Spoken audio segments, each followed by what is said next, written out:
So this is your chapter number 9। Topic का नाम है, चैप्टर का नाम है आपका commercial mathematics and the topic name is percentage. The first feature of property or feature of percentage is a percent of b is equal to b percent of a percent of b is equal to b percent of a। क्या example है? 20% of 50, 20% of 50। अगर हम लोग ये निकालेंगे 50 का 20%, किसी भी नंबर का 10% निकालना है तो लास्ट का जीरो मिटा दो, तो 50 का लास्ट का जीरो मिटा दो तो 5%, ये 10% हो गया।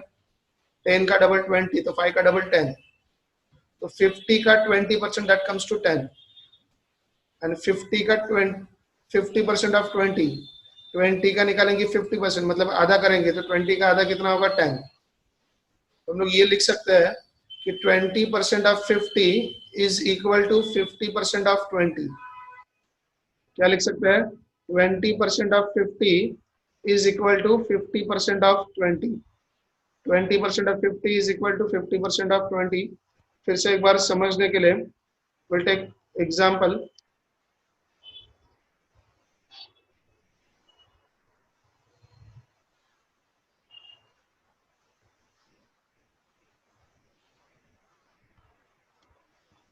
we'll take example. So now 40%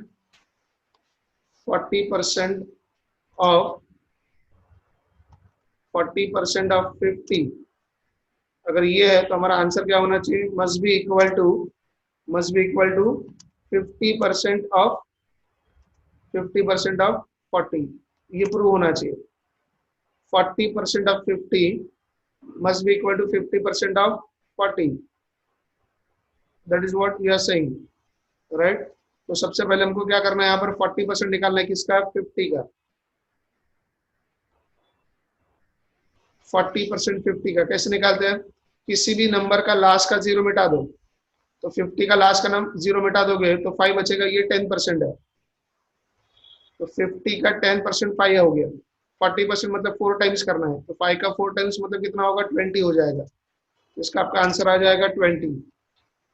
40% of 50 कितना आ गया? 20। और 50% ऑफ 40, किसी भी चीज का 50% निकालना है मतलब आधा करना है, तो 40 का आधा करोगे तो वो भी कितना होगा? 20। सो इट इज प्रूव कि 40% of 50 must be equal to 50% of 40। a percent of b is equal to b percent of a। एक बार फिर से दूसरा कोई एग्जांपल लेकर, से for example 25% of 60 must be equal to 60% of 60% of 25। इसको हम लोग कैलकुलेट करके देखते हैं। 25% ऑफ 60, 25% कैसे निकालते हैं? 25% तो 25 अपॉन 100 होता है, मल्टीप्लाइड बाय 60 अपॉन 100। ये कैलकुलेट करना होगा 25% ऑफ 60 के लिए। ये कैलकुलेट करेंगे और यहाँ पर हमको क्या कैलकुलेट करना है? ये कितना होना चाहिए? Must be equal to 60% of 25। 60% मतलब क्या होता है? 60 अपॉन 100। 60 अपॉन 100 मल्टीप्लाई कितना करेंगे? 25। 60% मतलब क्या होता है? 60 अपॉन 100 मल्टीप्लाई पे क्या करेंगे? किसका 60% निकाल लेंगे? 25 का। यहाँ पर नाउ द आंसर, यहाँ पर हमारा आंसर यहाँ पर 25 मल्टीप्लाइड बाय 60 अपॉन 100। तो अगर हम लोग यहाँ पर करेंगे तो 25 1 जा 25, 25 4 जा 100, 25 1 जा 25, 25 4 जा 100 एंड 4 से डिवाइड करेंगे 60 को, तो कितना आएगा answer? The answer will be 15। The answer will be 15। Answer will be 15। कहाँ से आई ये 15? फिर से एक बार, कहाँ से आ रहा है ये 15?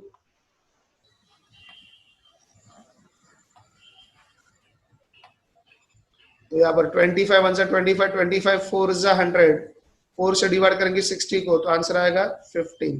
द आंसर आएगा 15। नाउ इज इक्वल टू, यहाँ पर 25 वन से 25, 25 4 से 100, 4 से डिवाइड करेंगे 60 को, 4 से डिवाइड करेंगे 60 को, तो वो कितना होगा? Again it will be 15, again it will be 15। इसका मतलब 25% of 60 is nothing but 60% of 25। अगर आप न्यूमरेटर और डिनोमिनेटर को देखोगे तो दोनों सेम ही हो रहा है, इधर 25 मल्टीप्लाइड बाय 60 है, इधर 60 मल्टीप्लाइड बाय 25। आपको मैथ्स का प्रॉपर्टी पता है, a मल्टीप्लाइड बाय b हो चाहे b मल्टीप्लाइड बाय a हो, answer will remain the same. दोनों में देखो 100 से डिवाइड हो रहा है, डिनोमिनेटर इज सेम, दोनों में denominator is same, numerator is also same, only thing the numbers have interchange. 25 multiplied by 60 का हो गया 60 25। तो आपको मल्टीप्लिकेशन का प्रॉपर्टी पता है, a multiplied by b is equal to b multiplied by a। Numbers interchange करने से मल्टीप्लिकेशन चेंज नहीं होता है, the answer will remain the same, answer will remain the same. Percentage increase, कितना परसेंट इंक्रीज हुआ है, कितना परसेंट इंक्रीज हुआ, ये कैसे निकालेंगे? तो increase in quantity divide by original quantity, increase in quantity divide by original quantity multiplied by 100। तो कितना परसेंट इंक्रीज हुआ है, कितना परसेंट इंक्रीज हुआ है, ये फाइंड आउट करने के लिए फॉर्मूला होगा increase in quantity divide by original quantity multiplied by 100।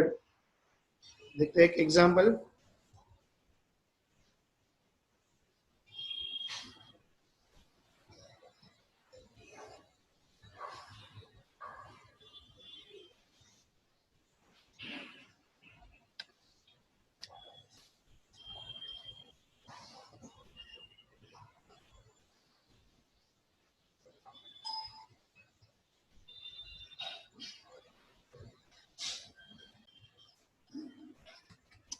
Let price of a commodity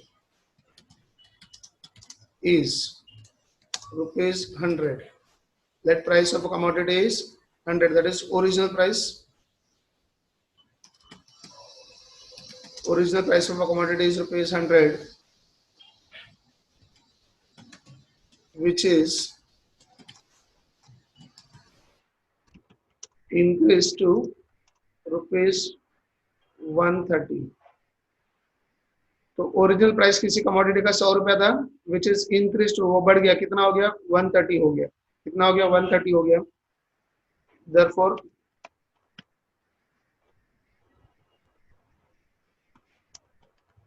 increase in price, increase in price is equal to, कितना इंक्रीज हुआ?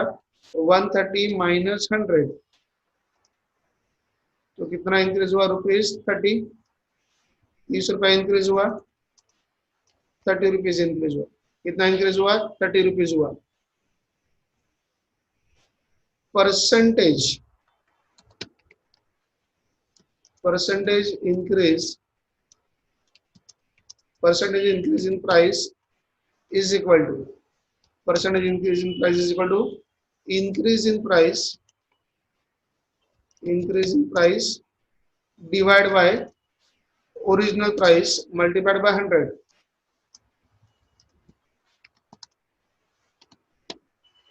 So increase in price divided by original price multiplied by 100, that will be the formula for percentage increase। अगर हम लोग substitute करेंगे, value substitute करेंगे, तो increase in price, कितना price increase हुआ है? 30 multiplied by 100 divide by original price कितना था? 100 था। सो 100 will get cancel, 100 will get cancel. तो यहाँ पर परसेंटेज इंक्रीज जो लिखेंगे, देयरफॉर परसेंटेज इंक्रीज जो होगा वो कितना होगा? 30%। परसेंटेज इंक्रीज कितना होगा? 30%। तो अगर किसी चीज का ओरिजिनल प्राइस 100 है, वो बढ़कर 130 हो गया, तो मतलब कितना प्राइस बढ़ रहा है? 30 रुपया बढ़ रहा है। 100 पर 30 रुपया बढ़ना मतलब 30% ही बढ़ रहा है, क्योंकि परसेंटेज मतलब 100 पर ही कैलकुलेट करते हैं। अगर समझो यहाँ पर ये ऐसा होता है कि ये 200 है, दिस इज 200, और यहाँ पर हो गया 230। Let the original price of a commodity is 200, original price कितना था? 200 था, विच इज इंक्रीज टू 230, 200 से बढ़कर 230 रुपया हो गया। तो इंक्रीज कैसे फाइंड आउट करेंगे, 230 माइनस 200, तो इंक्रीज कितना हो गया, 30 रुपीज। तो 30 रुपए बढ़ा, लेकिन 30 रुपए कितने अमाउंट पर बढ़ा है, 200 पर बढ़ा है, तो 100 पर कितना। So percentage increase in price 30, increase in price 30 divide by original price कितना, 200 मल्टीप्लाइड बाय 100, मतलब 200 पर 30 रुपए बढ़ा तो 100 पर कितना हुआ, 200 पर 30 रुपए बढ़ा तो 100 पर कितना हुआ। अब अगर आप जीरो जीरो कैंसिल करोगे तो this two zeros and this two zeros will get cancelled, 30 को डिवाइड करेंगे 2 से, so it will be increase by 15%, it will be increase by 15%। तो सबको ये फॉर्मूला समझ में आया, परसेंटेज इंक्रीज कैसे निकालेंगे। नेक्स्ट वाला है परसेंटेज डिक्रीज कैसे निकालेंगे, decrease in quantity, decrease in quantity divide by original quantity, कितना परसेंट डिक्रीज हुआ ये फाइंड आउट करना है, कितना परसेंट डिक्रीज हुआ ये फाइंड आउट करना है। उसके लिए फॉर्मूला क्या होगा, decrease in quantity divide by original quantity multiplied by 100। तो इसको देखते हैं विद एग्जांपल, स्टार्ट करते हैं। Let the original price of commodity is 200, किसी कमोडिटी का ओरिजिनल प्राइस कितना है, 200 है, which is decrease to rupees 160। कोई कमोडिटी पहले 200 रुपए का था, वो अभी 160 का हो गया। Therefore डिक्रीज इन प्राइस कैसे फाइंड आउट करेंगे, कितना डिक्रीज हुआ है, तो 200 माइनस 160, मतलब कितना रुपया डिक्रीज हुआ है, 40 रुपया डिक्रीज हुआ है।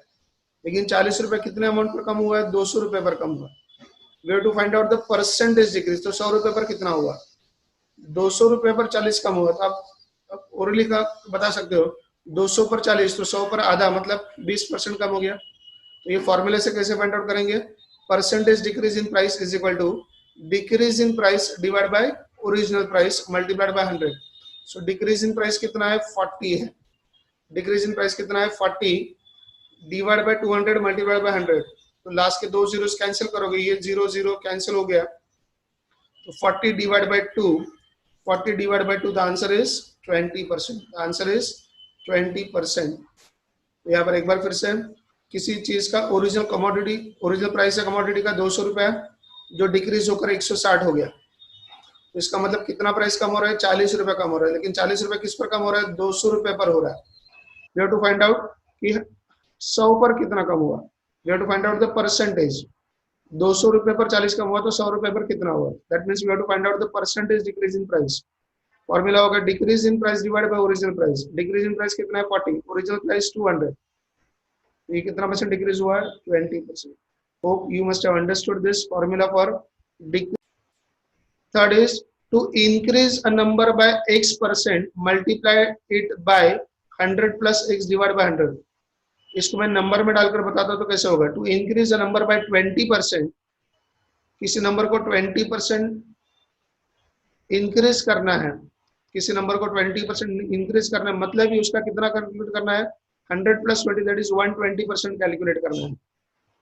इस प्रॉपर्टी का मतलब ये हुआ, किसी नंबर को हमको 20% से बढ़ाना है, मतलब ही उसका 120% कैलकुलेट करना है। I am repeating my statement, किसी नंबर का 20%, किसी नंबर को 20% से बढ़ाना है, इसका मतलब ही हुआ उसका 120% कैलकुलेट करना है, 100 प्लस इंक्रीज, सो 120% कैलकुलेट करना है। Will check out with example, इसको हम लोग एक एग्जाम्पल के तौर पर देखते हैं।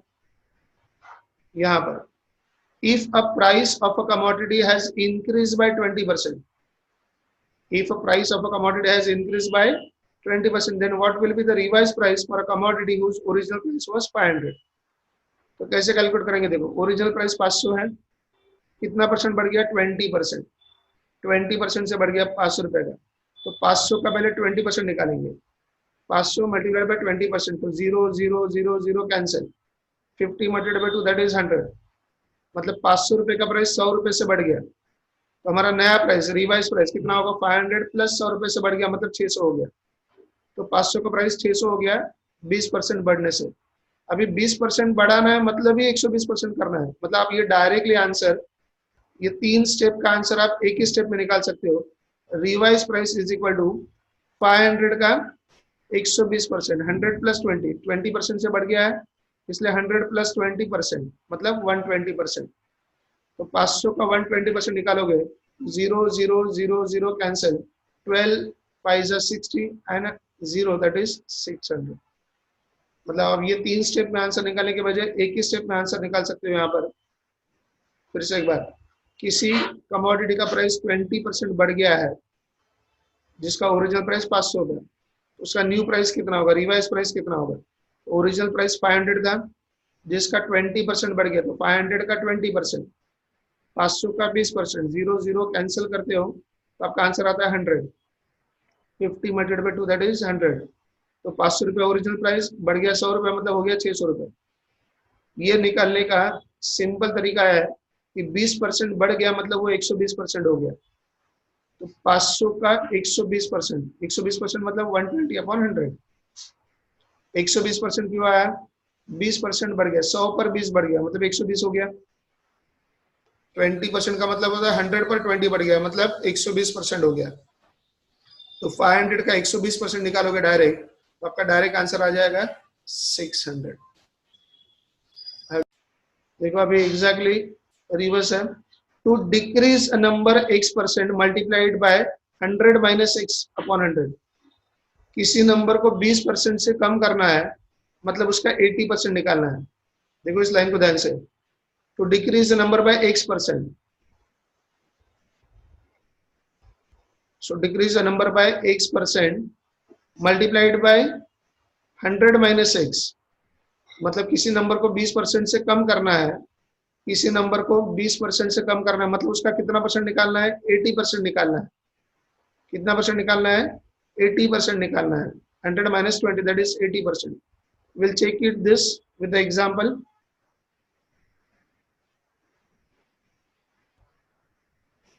If a price of a commodity has decreased by 20%, what will be the revised price of a commodity whose original price was 500? किसी कमोडिटी का प्राइस 20% से कम हो गया है, जिसका ओरिजिनल प्राइस 500 था। हम लोग नॉर्मली कैसे करते हैं, 500 रुपये ओरिजिनल प्राइस, 500 का पहले 20% निकालेंगे, 500 का 20% निकालते हो, 500 का 20% निकालते हो, तो यहाँ पर 500 का 20% निकालोगे, 0 0 कैंसिल, तो 50 मल्टीप्लाइड दैट इज 100, मतलब 100 रुपये कम हो गया। तो 500 रुपये पर 100 रुपये कम हो गया मतलब 400 हो गया। ये आंसर निकालने का हमारा रेगुलर तरीका, नॉर्मल तरीका। तो अभी हमने जो प्रॉपर्टी सीखा है कि कोई चीज का प्राइस अगर 20% से कम होता है मतलब उसका डायरेक्टली 80% निकाल दो। Will check with that. Revise price हम लोग डायरेक्टली निकाल सकते हैं, 500 का कितना परसेंट निकालेंगे, 80%। सो यहाँ पर 0 0 0 0 कैंसिल, 50 मल्टीप्लाइड बाई 80, 8 5 40 और ये 0, तो कितना हो गया 400। मतलब किसी चीज को 20% से कम करना है मतलब ही उसका 80% निकालना है। किसी चीज को 20% से कम करना है इसका मतलब उसका 80% निकालना है। Hope you understood this feature. If A's income is R% more than B's income, then B's income is less than A's income by, ये फॉर्मूला है। ये 5th और 7th सेम है और 6th और 8th सेम है। 5th और 7th same है, 6th एंड 8th सेम है।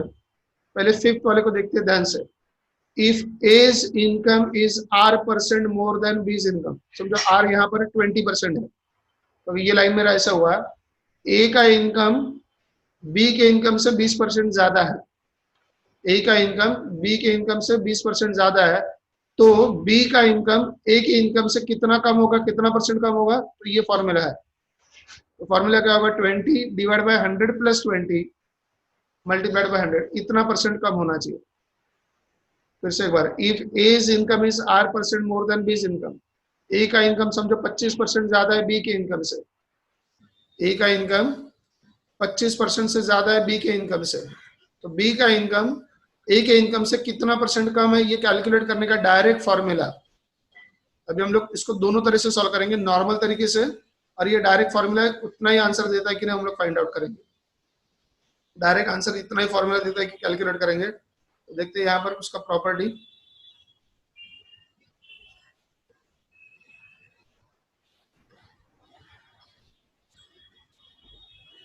Supposing B's income is 100, B का इनकम मान के चलते 100 रुपए है और ए का इनकम 125 है। बी का इनकम 100 रुपए है, ए का इनकम 125 है, मतलब ए का इनकम बी से 25 रुपए ज्यादा है। तो पहले तो हम लोग परसेंटेज इंक्रीज कितना है वो फाइंड आउट करेंगे, कितना परसेंट ज्यादा है वो फाइंड आउट करेंगे। तो इंक्रीज इनकम कितना इंक्रीज है 25, ओरिजिनल इनकम बी का 100, तो 100 पर 25 रुपए ज्यादा है, तो 100 पर कितना हो गया 25%। इसका मतलब हम लोग बोल सकते हैं कि ए का इनकम बी के इनकम से 25% ज्यादा है। ये स्लाइड समझ में आया? ये तो एग्जाम्पल है हमारा कि बी का इनकम 100 रुपए है और ए का इनकम 125 है। इसका मतलब हुआ ए का इनकम बी के इनकम से 25% ज्यादा है, ए का इनकम बी के इनकम से 25% ज्यादा है। अब वही चीज, ए का इनकम 125 है और बी का इनकम 100 रुपए है। ए का इनकम 125 है, बी का इनकम 100 रुपए है, तो परसेंटेज डिक्रीज, तो बी का इनकम कितना कम है, कितना परसेंट कम है, तो decrease in income 125 minus 100 that is 25 divide by original income. A का इनकम हमने बेस पकड़ा है तो 125 मल्टीप्लाइड बाय 100, तो 125 पर 25 रुपए कम है। डिक्रीज इन इनकम कितना है 25 रुपए कम हो गया। ओरिजिनल इनकम कितने इनकम पर 125 पर, तो 25 रुपए कम हो गया 125 पर, तो 100 पर कितना, सो 25 वन जा 25, 25 5 जा 125, तो यहाँ पर 5 बचा, 100 को 5 से डिवाइड करेंगे तो कितना होगा 20%। इसका मतलब हुआ कि बी का इनकम ए के इनकम से, बी का इनकम ए के इनकम से, ए के इनकम से कितना परसेंट कम है 20% कम है। बी का इनकम ए के इनकम से कितना परसेंट कम है 20% कम है। Have you followed this? देखो हमारा फॉर्मूला यहाँ पर डायरेक्ट आंसर बता रहा है, क्या कर रहा है कि ए का इनकम अगर 25% ज्यादा है बी के इनकम से, ए का इनकम अगर 25% ज्यादा है बी के इनकम से, तो बी का इनकम ए के इनकम से कितना कम होना चाहिए, ये कैलकुलेट करने के लिए आपको मेहनत नहीं करनी है। You have to apply this formula, you have to apply this formula. ये फॉर्मूला आपको डायरेक्ट आंसर बताएगा कि कितना परसेंट बी का इनकम कम होगा ए से।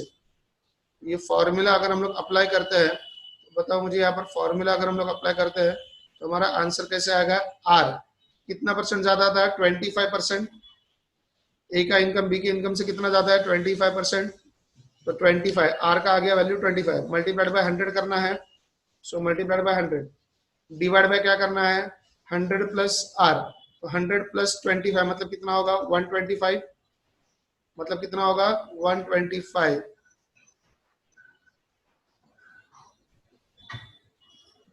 तो 25 multiplied by 100 divide by 125, 25 multiplied by 100 divide by 125। अभी इसको कैंसिल करोगे तो 25 वन जा 25, 25 5 जा 125 and 100 divided by 125, 100 divided by sorry 25 one जा 25, 25 5 जा 125, 100 divided by 5, 100 divided by 5 is equal to क्या आ जाएगा, is equal to क्या आएगा 20%। तो आपका आंसर तो आपको डायरेक्ट मिल गया, मतलब आपको कैलकुलेशन भी करने की जरूरत नहीं है कि ए का इनकम अगर बी के इनकम से 25% ज्यादा है, ए का इनकम अगर बी के इनकम से 25% ज्यादा है तो बी का इनकम 20% कम होगा ए के इनकम से। और यही हमने उस स्लाइड में देखा था, यही हमने उस स्लाइड में देखा है। क्या देखा था उस स्लाइड में, we approve with this slide. यहाँ पर बी का इनकम 100 है, ए का इनकम 125 है, मतलब ए का इनकम 25% ज्यादा है बी के इनकम से, तो इसका मतलब बी का इनकम कितना परसेंट कम है 20% कम है ए के इनकम से। तो हमको ये सब कैलकुलेट करने की जरूरत नहीं है, हम लोग डायरेक्टली उस फॉर्मूले से कैलकुलेट कर सकते हैं, उस फॉर्मूले से कैलकुलेट कर सकते हैं। तो ये हमको यहाँ पर प्रूव हो रहा है, देखो therefore it is proved that if A's income is greater than B's income by 25%, अगर ए का इनकम बी के इनकम से 25% ज्यादा है तो B's income is less than A's income by, ये फॉर्मूला है। अगर ए का इनकम बी के इनकम से 25% ज्यादा है तो बी का इनकम ए के इनकम से कितना परसेंट कम होगा, तो R divide by 100 plus R multiplied by 100, that is 25 divide by 100 plus 25 that is 125, so 25 divide by 125 multiplied by 100, तो कितना परसेंट कम होगा 20%। तो अगर ए का इनकम बी के इनकम से 25% ज्यादा है तो बी का इनकम ए के इनकम से 20% कम होगा, 20% कम होगा, that is the property. Next property is if A's income is R% less than B's income, अगर ए का इनकम R% कम है बी के इनकम से, मतलब समझो यहाँ पर 20% कम है बी के इनकम से, तो बी का इनकम ए के इनकम से ज्यादा होगा, कितना परसेंट ज्यादा होगा, तो ये percentage R divide by 100 minus R multiplied by 100। अगर ए का इनकम R% कम है, जैसे 25% कम है बी के इनकम से, ए का इनकम 20% कम है बी के इनकम से, तो बी का इनकम ए के इनकम से ज्यादा होना चाहिए, तो कितना परसेंट ज्यादा होना चाहिए कैलकुलेट करने के लिए formula R divide by 100 minus R upon multiplied by 100। इसको भी देख लेते हैं हमारे उसी एग्जाम्पल के साथ, सेम एग्जाम्पल के साथ।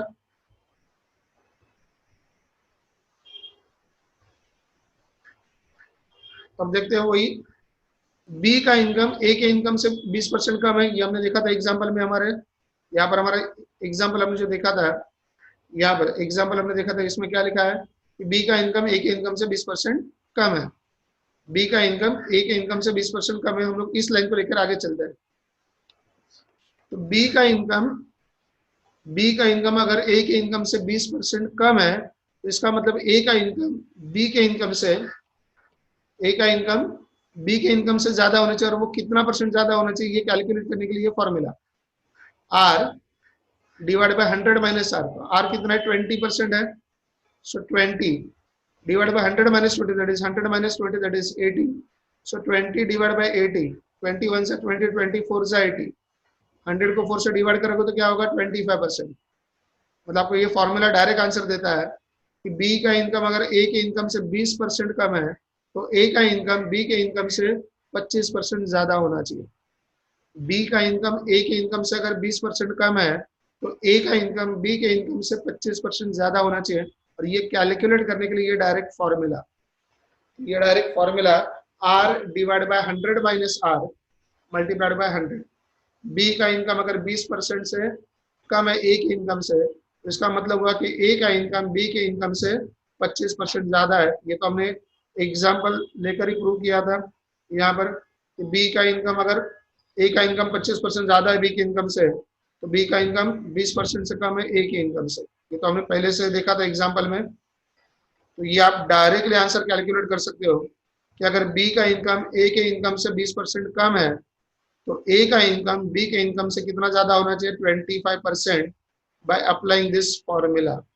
अब ये फॉर्मूला यूज करके आप डायरेक्ट आंसर निकाल सकते हो, डायरेक्ट आंसर निकाल सकते हो।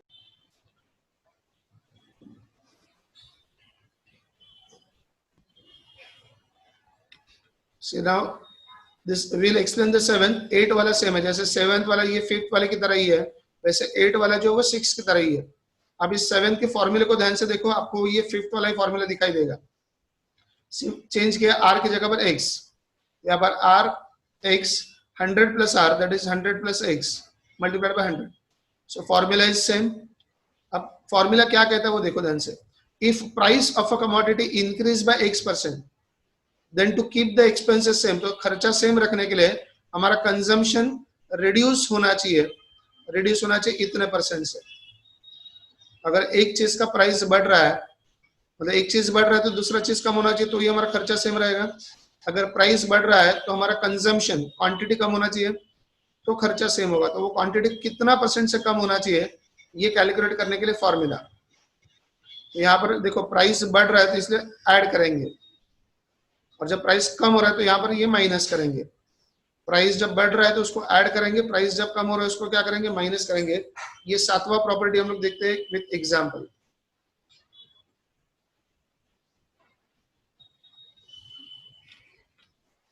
मान के चलते ओरिजिनल प्राइस 10 रुपए और क्वांटिटी 100 क्वांटिटी हम लोग खरीद रहे हैं। किसी कमोडिटी का मार्केट में प्राइस 10 रुपए चल रहा है जिसके हम लोग 100 क्वांटिटी खरीद रहे हैं, तो हमारा ओरिजिनल खर्चा कितना होगा, ओरिजिनल परचेस कॉस्ट एक्सपेंस कितना होगा, तो 10 multiplied by 100 that is 1000 rupees. 10 रुपया प्राइस है, ऐसे हम लोग 100 क्वांटिटी खरीद रहे हैं, तो 10 रुपये प्राइस पर 100 क्वांटिटी खरीदा है, तो हमारा खर्चा कितना हुआ, 1000 हुआ। Now price is increase by 25%, price जो है 25% बढ़ गया। ओरिजिनल प्राइस 10 था, 25% बढ़ गया मतलब हमको 125 कैलकुलेट करना है। हमने पहले वाले प्रॉपर्टी में सॉरी थर्ड वाले प्रॉपर्टी में देखा था कि 25% बढ़ गया मतलब 125% कैलकुलेट करोगे तो 10 रुपया मल्टीप्लाइड बाय 125%, तो 10 का 125%, तो 10 multiplied by 125 divide by 100, 0 0 cancel, 12 125 divide by 10 मतलब 12 रुपीज 50 पैसा। तो जो 10 रुपया प्राइस था वो बढ़कर 12 रुपये 50 पैसा हो गया। अभी हमको खर्चे को 1000 ही रखना है, खर्चे को क्या करना है 1000 ही रखना है, खर्चे को 1000 ही रखना है। तो इसका मतलब हमको क्वांटिटी को कम करना होगा। तो क्वांटिटी कितना परसेंट कम करेंगे, क्वांटिटी कितना परसेंट कम करेंगे उसका फॉर्मूला है। So decrease in quantity to keep the percentage cost same, percentage decrease in quantity, कितना परसेंट क्वांटिटी कम करेंगे तो परचेज कॉस्ट हमारा सेम रहेगा 1000। तो ये कैलकुलेट करने के लिए फॉर्मूला जो हमने देखा है यहाँ पर R divide by 100 plus R multiplied by 100, यहाँ पर R की जगह पर वहां पर X लिखा था, आई एम राइटिंग X, यहाँ पर X divide by 100 plus X multiplied by 100। तो X कितना परसेंट प्राइस बढ़ रहा है, प्राइस बढ़ रहा है 25%, तो X का वैल्यू कितना है 25। सो 25 multiplied by 100 and 100 plus 6 that is 125. So 25 1 is 25, 25 5 is 125, 100 divided by 5 that is 20%। मतलब अगर हमारा प्राइस 25% से बढ़ रहा है तो हमारा क्वांटिटी 20% से कम होना चाहिए, तो हमारा खर्चा सेम रहेगा। अगर हमारा प्राइस 25% से बढ़ रहा है तो हमारा क्वांटिटी जो है 20% से कम होना चाहिए, तो हमारा खर्चा सेम रहेगा। वेरिफिकेशन देखते हैं। Therefore, revised quantity will be, तो पहले हम लोग 100 क्वांटिटी खरीद रहे थे, 20% कम खरीदेंगे, 100 पे 20% कम करेंगे मतलब 80% ही खरीदेंगे। तो 100 का 80% मतलब 80 किलो ही खरीदेंगे। फिर से एक बार 20% क्वांटिटी को कम करना है, 20% कम करना है मतलब 80% ही खरीदना है। तो पहले 100 खरीदते थे क्वांटिटी, उसका 80% मतलब 80 किलो ही खरीदेंगे। तो वेरिफिकेशन न्यू परचेस कॉस्ट, अभी हम लोग क्वांटिटी खरीदेंगे 80 किलो, प्राइस होगा हमारा 12.5 रुपए, 12 रुपए 50 पैसा। सो 80 मल्टीप्लाइड बाय 12.5, तो ये जीरो की वजह से डेसिमल प्लेस हट जाएगा। So 8 multiplied by 125 is equal to again 1000। मतलब पहले भी खर्चा 1000 था, अभी भी खर्चा 1000 है, पहले खर्चा 1000 था, अभी भी खर्चा 1000 है। तो उसके लिए क्या करना होगा कि अगर हमारा प्राइस 25% से बढ़ रहा है, प्राइस 25% से बढ़ रहा है, तो हमारा क्वांटिटी जो है वो 20% से कम होना चाहिए। और कितना परसेंट कम होना चाहिए, इसके लिए जो फॉर्मूला है वो है x divide by 100 plus x multiplied by 100, x divide by 100 plus x। देखो बढ़ रहा है, इंक्रीज, इसलिए यहाँ पर ऐड करेंगे। अगर प्राइस डिक्रीज बाय 25% होगा, प्राइस डिक्रीज बाय 25% होगा, तो यहाँ पर क्या करेंगे माइनस करेंगे, यहाँ पर क्या करेंगे माइनस करेंगे, यहाँ पर क्या करेंगे माइनस करेंगे। So hope you have understood this property.